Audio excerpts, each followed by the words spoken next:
It would be extremely difficult to answer those two questions in 1 minute. But I'll just say to your question, Claudette, first of all, in relation to the offshore banking sector or the offshore sector, yes, government is interested in reviving that sector.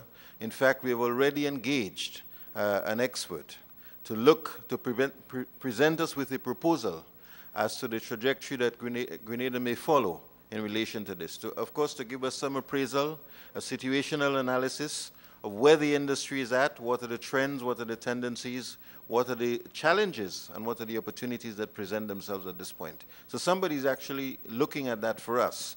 Of course, we did not mention it tonight, and I think it's important to make the point that tonight is about a stimulus package.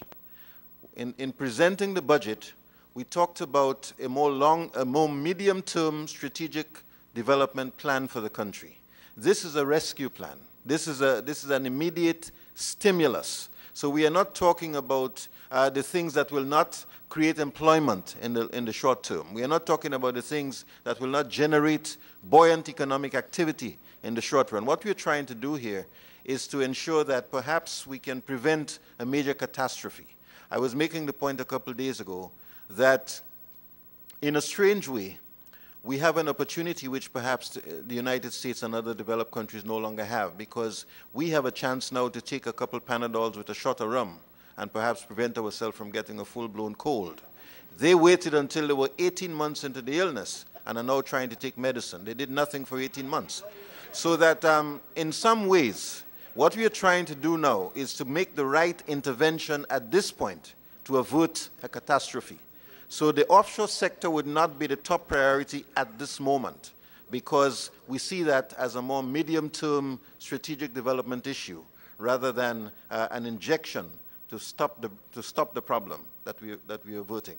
Secondly, let me say that it is highly unlikely you would see another Cap Bank or another SGL or an Algico for that matter, because since we came into office, there has been a consistent policy aimed at, and measures aimed at developing a sound financial system.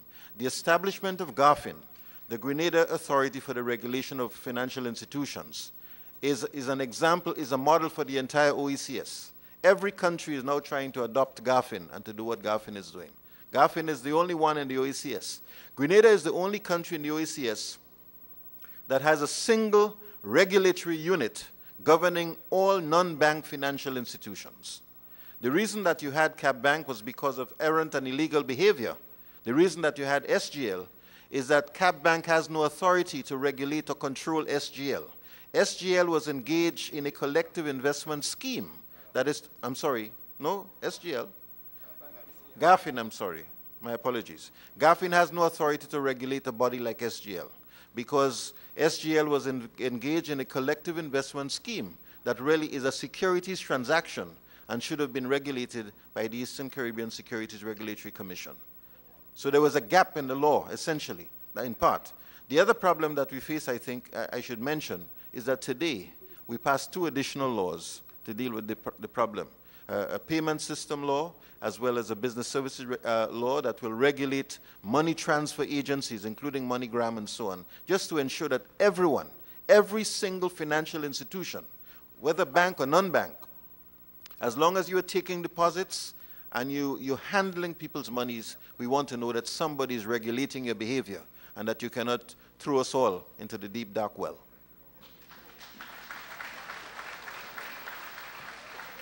Ladies and gentlemen, as it relates to the first comment by the Minister of Finance, I want to assure you that the Minister is the Minister of Finance. He's not the Minister of Health.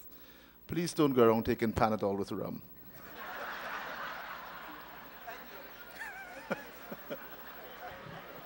He would forgive me for that. I simply at this time, ladies and gentlemen, wish to thank the Prime Minister and the Cabinet for taking the time to be with us this evening. I want to thank